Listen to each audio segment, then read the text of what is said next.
나의 보험 상태를 체크해 공정한 평가로 합리적 대안을 제시하는 마이보험체크를 소개합니다. 보험 가입자의 이익을 최우선으로 암보험 등의 진단비 보험이나 건강보험, 어린이보험, 치아보험, 운전자 보험 등의 단일보험 상품도 최적의 조건을 찾아 가입할 수 있게 도와드립니다. 최고의 보험 전문가들이 가입된 보험 전체를 정확히 분석해 맞춤형으로 리모델링 해드립니다. 5세대 실손보험 판매 시작됐습니다. 내 보험료가 얼마나 줄어드는지, 보장은 무엇이 달라지는지 마이보험체크에서 실손 점검도 꼭 해보시길 바랍니다. 마이보험체크에 연락해 무료 상담 받으시고요. 합리적 보험 설계로 나와 가족을 위한 가장 특별한 선물을 해보시기 바랍니다.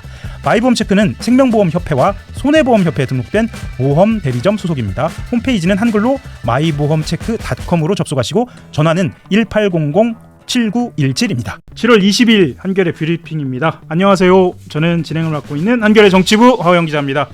월요일에 함께 하는 분은요, 지금 병원에서 아마 회복하고 있을 것 같고요. 박용식 평론가가 김환 기자 대왕골의 구원투수로 나왔습니다. 감사합니다. 네, 감사합니다. 안녕하세요. 반갑습니다. 박용식입니다. 예. 강소영 변호사, 강스타는 지금 월요일, 비오는 월요일이라 아마 차가 좀 밀리는 것 같고요. 열심히 오고 있는 것으로 그렇게 전해졌습니다. 오는 대로 소개를 해드리겠고요. 영심 지난 주말에 계속 방송하셨죠? 예, 주말에 열심히 방송했습니다. 예. 네. 그 주로 주제가 민주당 전당대회. 예, 전당대회 이슈를 주로 많이 다루게 되고, 그리고 이제 대통령이 트위터에 올리신 글이 또 어제 오늘 사이에 화제여가지고 그 주제까지 한번 그 내용 많이 다뤘죠. 예, 네. 깊게 한번 들어가 볼까요? 더불어민주당의 차기 지도부 이제 선출하죠. 8.17 전당대회가 오늘부터 예비 경선 일정을 시작합니다. 그러니까 언론에서는 본격적인 당권 경쟁에 막이 올랐다 이런 표현도 쓰죠. 전당대회 구도를 분석하는 것으로 뷰리핑 한번 시작해 볼 건데요. 당대표 선거를 이번에 3강 구도다 이렇게 분석하는 데는 별로 이의가 없을 것 같습니다. 이론이 없을 것 같아요.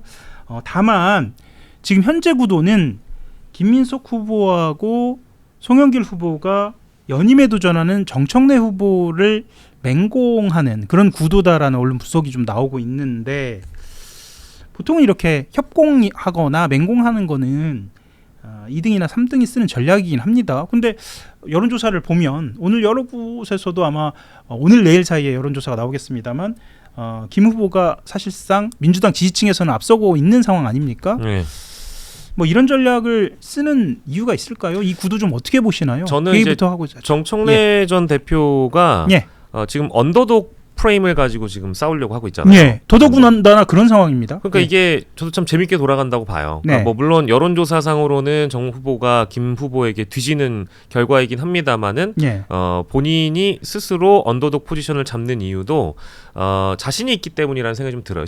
오히려요. 실제로 정청래 전 대표 주변 관계자들의 전언에 따르면 실제로 이번 전당대회에 자신이 있어 보여요. 근데 그거에 대한 근거는 당에 대한 사전 장악력, 그리고 제도 자체도 정청래 전 대표에게 불리하지 않을 만큼 1인 1표제를 일단 확정을 해놓고 시작을 하는 거기 때문에 이거에 대한 계산을 좀 들어간 상황이다라고 봐야 될 것 같고요.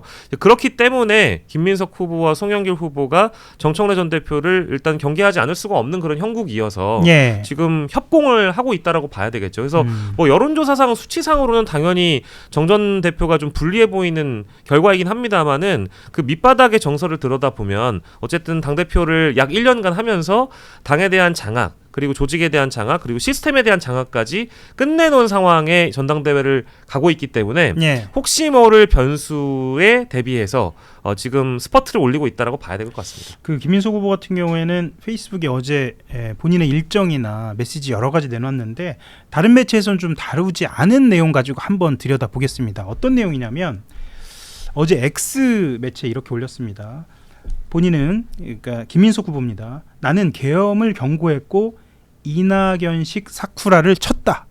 이렇게 얘기하면서 이번 전당대회의 본질은 결국 위장한 반명, 여기서 반명은 반 이재명입니다. 반명 분열주의 및 신천지와의 대회전이다. 이재명 정부의 성공과 총선 승리냐, 이재명 정부 흔들기와 민주당 쪼개기냐 이렇게 얘기했는데, 이걸 두고 사실 커뮤니티에서는 좀 뜨거웠던 걸로 보입니다. 특히나 이낙연식 사쿠라다라는 이야기를 꺼냈어요. 이 전체적인 문장 좀 어떻게 보셨는지 좀 각주를 한번 달아볼까요? 그러니까, 어떻게 해설을 좀 할 수 있을까요? 이제 이낙연이라는 단어를 어떻게 규정하느냐를 먼저 우리가 봐야 될 것 같아요. 그러니까 이낙연 전 대표, 이낙연 전 후보는 민주당에서 오랜 기간 정치를 했고 민주진보 진영의 대표적 인사로 분류됐던 사람인데 실제로 총리도 했고요. 결론적으로는 반명으로 갔고 결론적으로는 김문수 후보에 대한 지지 선언까지 했던 인물 아니겠습니까? 그래서 이낙연식 사쿠라라라는 얘기는 결국에는 간판은 혹은 민주 진보인데 속내를 들여다보면 반명이거나 반민주, 사리사욕을 앞세운 정치라는 것. 결국 국민과 민주를 팔지만 결과는 그렇지 않았다라는 걸 보여주는 상징적인 인물이잖아요. 이제 그러다 보니까 이 인물을 공격적으로 거론한다라는 것은 지금 현재 정청래 전 대표가 보여주고 있는 정치의 흐름이라는 게 간판은 친명을 달고 있지만 행동은 반명이다. 행동은 친명을 하지 않고 있다라는 그 모순적이고 이율배반적인 정치를 이낙연을 뭔가 부활시키는 거 아니냐, 이낙연을 소환시키면서 비교해서 보여주려고 하는 것 같아요. 그래서 이낙연이라는 프레임을 잡고 있는 것 같고, 신천지라는 언급은 이것도 사실 이낙연 전 후보와 무관치 않은 내용인데 과거 전당대회에서 있었죠, 실제로. 과거 전당대회에서 수도권 쪽에서 완전히 뒤집어버리는 결과를 낳은 바 있잖아요. 이재명 당시 후보와 이낙연 후보의 대결에서 누구나 다 놀랄 정도로 수도권에서 이거는 종교 세력의 개입이 있었던 거 아니냐라는 의혹이 있었던 바가 있기 때문에 이번 전당대회에서도 혹시 그런 과거의 트라우마가 있는 분들이라면 김민석 후보의 말처럼 당원들 모두가 100% 투표해서 이런 의혹 자체를 아예 그냥 불식시켜버리자. 사전에 우리가 100% 투표율로 이런 의혹들을 전부 다 없애버려야 된다. 이제 그런 점을 강조하기 위해서 이낙연, 반명, 신천지란 키워드를 버무려가지고 엮어냈다고 좀 봐요. 사실 정치 구도로 지금 해석을 하셨는데, 근데 단어로 보면 일종의 한동안은 이 이낙연이라는 이름은 금기어처럼 받아들여졌잖아요. 그런데 이 과감하게 던졌다라고 보여질 수도 있고, 또 반대편에서는 이건 또 선 넘은 거 아니야, 이런 비판도 있다라고 좀 보여집니다. 강수영 변호사님 오셨습니다. 인사하시고. 안녕하세요, 강수영입니다. 예, 아유 바쁘십니다. 요즘 바쁘십니다. 죄송합니다. 예, 아닙니다. 와주셔서 감사합니다. 아유, 그 말씀을요. 예, 오늘 아침 뭐가 제일 뜨거웠나요? 오늘 아침 벌써 다 똑같죠. 벌써 뜨거운 게 결정돼 있어. 예, 아예 뭐 지금 활활 뒤에서 타고 있습니다. 예. 뭐 보안석고 문제 여전히 뜨거운 것 같고요. 그리고 뭐 안철수는 왜 저러나. 뭐 그런 얘기도 많이 있고. 좋습니다. 조금 있다가 보안수사권 관련된 이야기도 좀 하고 안철수 의원 이야기도 좀 하고 그렇게 하겠습니다. 지금 이야기 나누고 있었던 것은 어제 김민석 후보의 X에 올라온 이야기입니다. 그래서 방금 박인식 평론가님 말씀 주셨지만 이낙연식 사쿠라, 그리고 반명 분열주의 신천지 이거에 대해서 이야기를 주셨는데 어떻게 보셨는지 좀 말씀 듣고 넘어가겠습니다. 박인식 평론가님 너무 잘 정리해 주셨는데 제가 덧붙일 거는 이거 같아요. 이제 신천지라는 게 그 종교 집단도 문제지만은 신천지가 활동하는 방식과 그들이 그 자기네들 종교세를 불리는 방식을 잘 봐야 돼요. 김민석 후보도 약간 그런 언급 하시던데 저는 뭐 신천지랑 장기간 싸워왔으니까 이게 신천지가 항상 보면은 길거리에서 대놓고 전도를 못 합니다. 이제 코로나 이후에 약간 달라지긴 했는데 우리 신천지에 우리 교회로 오세요 이런 얘기 못 해요. 얘네들이 항상 어떻게 하냐면은 기성교회와 같은 그냥 기독교인인 척을 해요. 그래가지고 그냥 이제 신천지 교회가 아닌 일반적인 교회에 들어갑니다. 그러니까 자기가 신천지라는 얘기를 안 해요. 안 하고 들어가서 이 신천지와 일반 교회는 완전히 다릅니다. 교리가 전혀 달라요. 그래서 그렇게 들어가가지고 그 교회 안에서 끊임없이 분란을 일으켜요. 계속 이간질합니다. 그게 방식이죠. 서로 이간질하고 이렇게 임원들 이간질하고 목사와 또 임원들 사이를 이간질하고 계속해서 헛소문 퍼뜨리고 막 서서히 교회를 무너뜨려요. 그래가지고 공간을 열어서 그 과정에서 상처를 받고 아파하거나 분노하거나 이런 사람들을 쓱 접근해가지고 진짜는 우리야. 이런 식으로 딱 실망스럽고 인간적으로 막 배신감도 느껴지고 그 교회에서 막 되게 숭고한 얘기 하는데 뒤에서는 음습하고 봐봐 사람들 얼마나 실망스럽냐. 그러니까 여긴 틀린 곳이야. 진짜는 우리야. 이런 식으로 우리가 진짜 복음이야. 요렇게 가거든요. 끝에는 이 과정이 이 신천지의 수법이 그 분열 양상 이런 것들이요. 그리고 신천지 저 위에 있는 임원들 뭐 집화장 이런 사람들이 과거에 또 80년대 때 운동권 활동하던 분들도 꽤 있어요. 그래요? 그래서 그 조직을 만들고 그 내부 결집하고 이런 원리 이런 것들도 잘 알아요. 근데 그 과정이 아름다운 수법도 있지만 아까 제가 말씀드린 그런 막 분열시키고 막 이간질하고 이런 것도 많아요. 그런 것들을 사실상 네. 지금의 상황하고 빗댄 것일 수도 있고 또 김민석 후보 이야기를 들어보자면 좀 조사를 해봐야 한다 이런 뉘앙스도 좀 있어요. 그렇죠. 예. 김민석 후보가 이런 몇 가지 키워드로 이야기를 한 것에 반면에 정청래 후보 같은 경우에는 아까 박인식 평론가도 얘기하셨지만 언더도그 전략이에요. 그렇죠. 예, 언더도그 전략이어서 특히 이제 이런 메시지를 계속 냅니다. 내가 민주당을 지킬 테니 당원들이 정청래를 지켜달라. 그리고 내가 이재명을 지키겠다. 이런 이야기를 하고 있습니다. 좀 길게 봤을 때 뭐 이제 구도를 이야기하고 있는 거니까요. 이런 구도, 이런 전략은 좀 어떻게 보실까요? 오늘 아침에 또 이런 이야기를 했네요. 정청래 후보가 시선 집중에 나와서 이미 시선 집중에 나와서 집토끼 떠나면 총선 대선 무망하다라고 얘기하면서 핵심 지지층 결집론을 부각하기도 했고요. 모두 이런 연장선상에 있는 것 같습니다. 민주당 안에서의 언급들이요. 어떻게 보셨는지 궁금합니다. 저는 뭐 전략 차원에서 이제 예. 언더독이든 뭐 밴드 웨건이든 이제 각 후보별로 본인들이 스스로 결정하는 거니까 뭐 예. 그건 그럴 수 있다라고 보는데 저는 이제 그 전직 당 대표까지 하셨다라고 하면 네. 당 대표에 도전하는 어떤 명분, 연임 도전의 이유 이런 것들은 좀 확실해야 된다고 봐요. 근데 나오는 메시지들이 전부 다 대부분 뭐 1인 1표제, 뭐 검찰 개혁, 뭐 당원 중심 이런 거밖에 없다라는 데에서 약간 한계가 온 거 아닌가 이런 생각이 분명히 있습니다. 그러니까 한계점이라는 게 자신이 드러낼 수 있는 어떤 디테일과 컨텐츠에 대한 부족함 이런 것들이 없다 보니까 지금 내세울 수 있는 것은 자신의 어떤 뭐 후원금이 얼마가 들어왔다. 예. 내가 얼마를 얘기했는데 뭐 몇 억대가 들어왔다더라. 여러분들 너무 감사하다. 이런 식으로 얘기하면서 사실상 자신이 언더독 프레임을 걸고 있지만 내가 이만큼 사랑을 받고 있는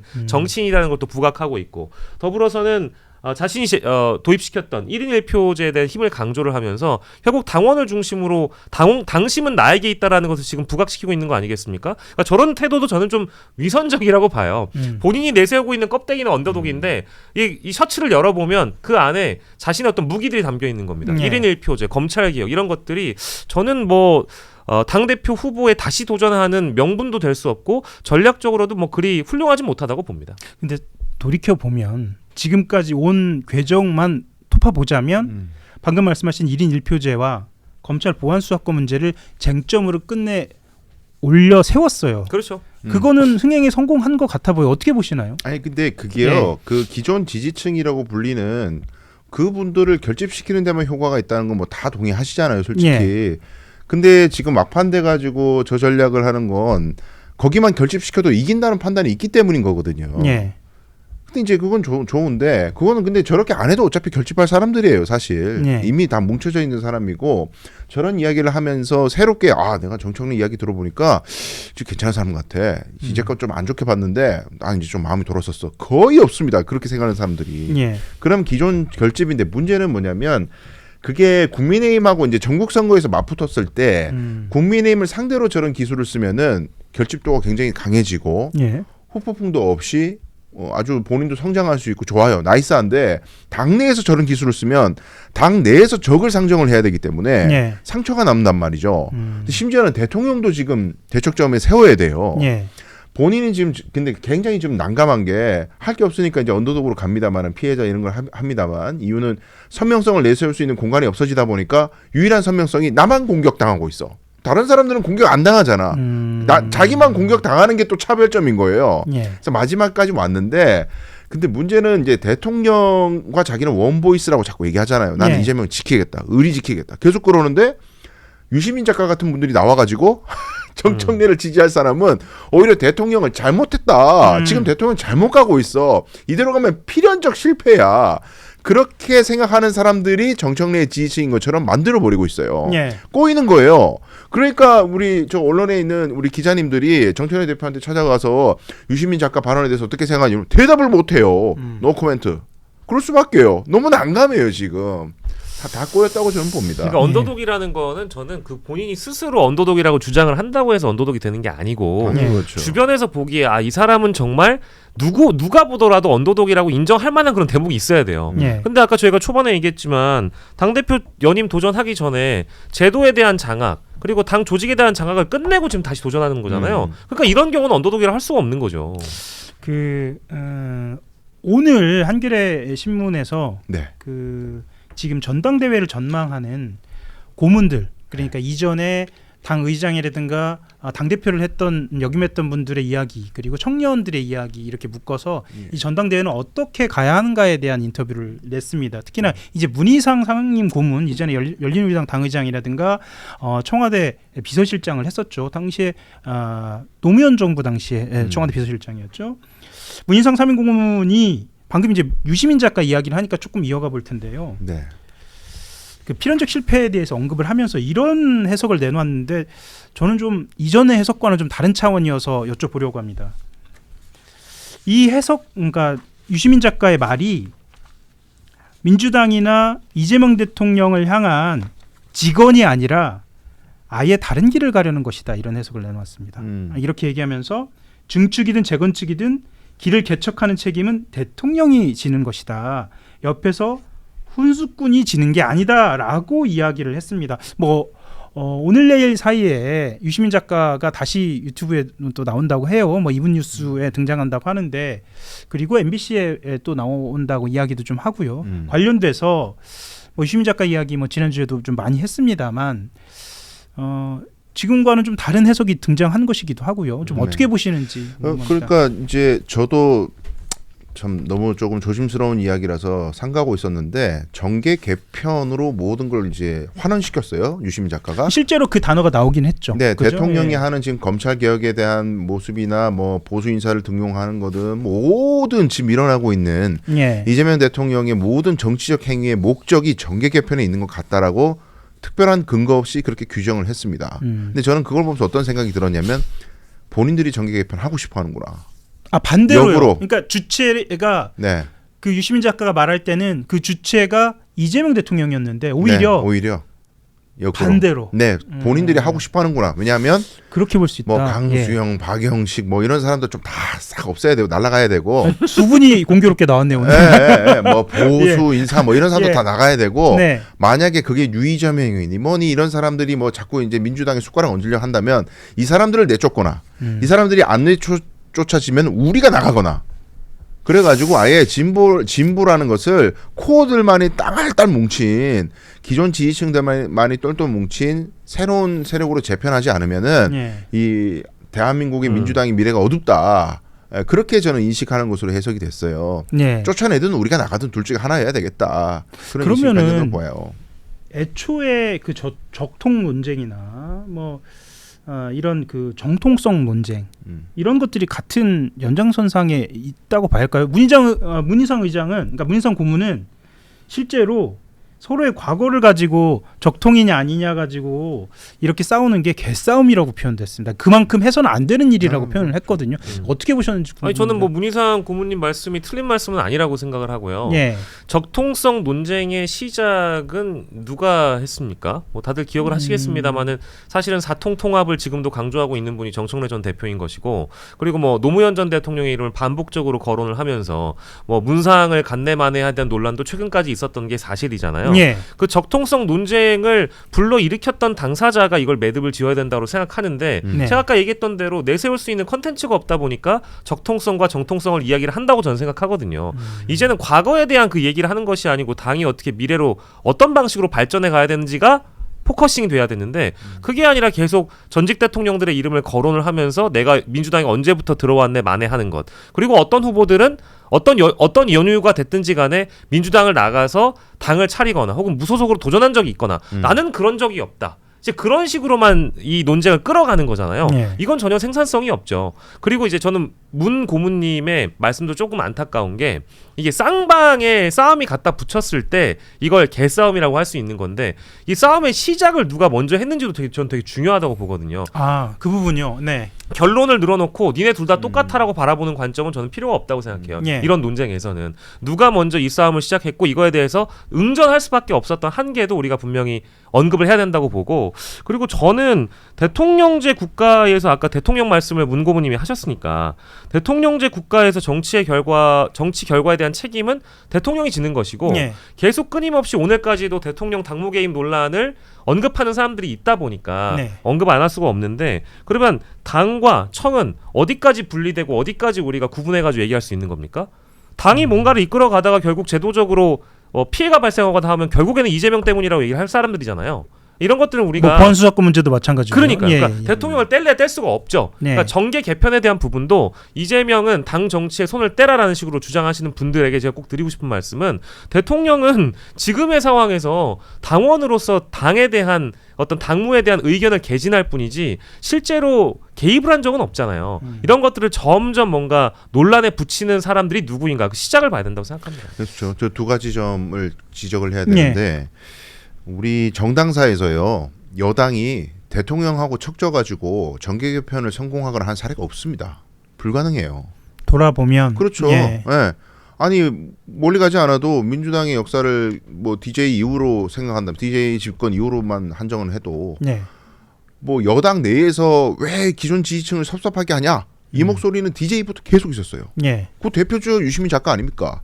근데 그렇게 해가지고 독자 세력화를 하거나 우리는 대통령과 갈라 가는 길이, 대통령이 오히려 우리를 따라와야 돼, 이런 식으로 주장하는 사람들이 정치적으로 성공한 바가 없어요.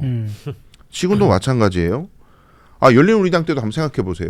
노무현 대통령께서 경선 과정에서부터 동교동계하고 어떻게 보면 약간의 마찰 끝에 이제 국민들의 지지를 받아가지고 대통령이 됐는데도 대통령이 되고 나서도 동교동계는 인정을 안 했단 말이죠. 내심. 그러다가 결국 탄핵까지 갔잖아요. 근데 그렇게 해가지고 뭐 민주당이 그 대성을 했습니까? 노무현 대통령을 갖다가 탄핵 시도한 다음에 뭐 총선에서 물론 탄도리들이 막 당선되고 하는 일이 있었지만 열린우리당에서 그렇다고 해서 기존의 그 코어 지지층이라고 불리던 사람들이 득세하고 그래 노무현 대통령이 잘못 가던 거였어 이렇게 됐냐고요. 그렇지 않단 말이죠. 국민들의 지지를 받는 대통령이 그 일부 당심을 결집시켜가지고 하는 세력들에게 질 수가 없습니다. 민주적 정당성에서 차이가 나기 때문에 그걸 이제 지적을 안 할 수가 없고, 두 번째는 제가 왜 이 그 자기들 그 당심이나 뭐 혹은 뭐 구독자들이나 여기만 결집시키는 것에 대해서 비판적으로 계속 얘기할 수밖에 없냐면, 유능하면은 그것도 괜찮은 거예요. 다른 사람 다 적으로 돌리고 우리끼리 똘똘 뭉치면은 거기 넘어서서 그렇게 했을 때 이 사회의 불평등 문제라든지 뭐 경제 문제라든지 모든 것들을 해결할 수 있는 유능함이 나온다면은야 뭐 누구를 결집시켜도 무슨 상관이 있겠습니까? 실제로 그 발언이나 그런 메시지 자체가 설득력을 얻고요. 그렇죠. 그런데 결집한 결과로 총선에서 이긴다, 대선에서 이긴다, 그런 거 선거공학적인 얘기 말고요. 그건 차치하고서 대한민국을 어떻게 유능하게 바꿔가고 정책적인 아젠다를 설정하고 청년들의 삶을 변화시키고 노년 빈곤층을 어떻게 해결하고 이런 것들에 대한 유능함이 보인다면 뭐 아무 말도 안 하겠는데, 그런 거나 일절 없고 그냥 선거에서 이길 수 있다 뭐 이런 얘기만 하니까 국민들이 호응하겠냐 이 말입니다. 좋습니다. 그 지금 벌써 2,200분 넘게 들어와 계신데 그 좋아요를 한 번씩 더 눌러주시면, 한 번씩 더 누르면 무효가 되는군요. 한 번만 눌러야 합니다. 한 번만 눌러주세요. 두 번 누르면 안 됩니다. 두 번 누르면 안 됩니다. 구독도 한 번만. 구독도 한 번만. 좋아요 눌러주시면 더 많은 분들 함께 하실 것 같습니다. 영식님이 특히나 좋아요 예민하시잖아요. 그럼요. 저는 좋아요가 구독보다 중요합니다. 그럼요. 전 세계 알고리즘에 브리핑이 걸리려면 좋아요를 일단 눌러줘요. 그렇습니다. 전 세계의 알고리즘이요. 해외에도 그런 그 뭔가 광활한 어떤 좋습니다. 그런 느낌 좋습니다. 나의 보험 상태를 체크해 공정한 평가로 합리적 대안을 제시하는 마이보험 체크를 소개합니다. 보험 가입자의 이익을 최우선으로 암보험 등의 진단비 보험이나 건강보험, 어린이보험, 치아보험, 운전자 보험 등의 단일보험 상품도 최적의 조건을 찾아 가입할 수 있게 도와드립니다. 최고의 보험 전문가들이 가입된 보험 전체를 정확히 분석해 맞춤형으로 리모델링 해드립니다. 5세대 실손보험 판매 시작됐습니다. 내 보험료가 얼마나 줄어드는지, 보장은 무엇이 달라지는지 마이보험 체크에서 실손 점검도 꼭 해보시길 바랍니다. 마이보험 체크에 연락해 무료 상담 받으시고요. 합리적 보험 설계로 나와 가족을 위한 가장 특별한 선물을 해보시기 바랍니다. 마이보험 체크는 생명보험협회와 손해보험협회에 등록된 보험 대리점 소속입니다. 홈페이지는 한글로 마이보험체크.com으로 접속하시고 전화는 1800-7917입니다.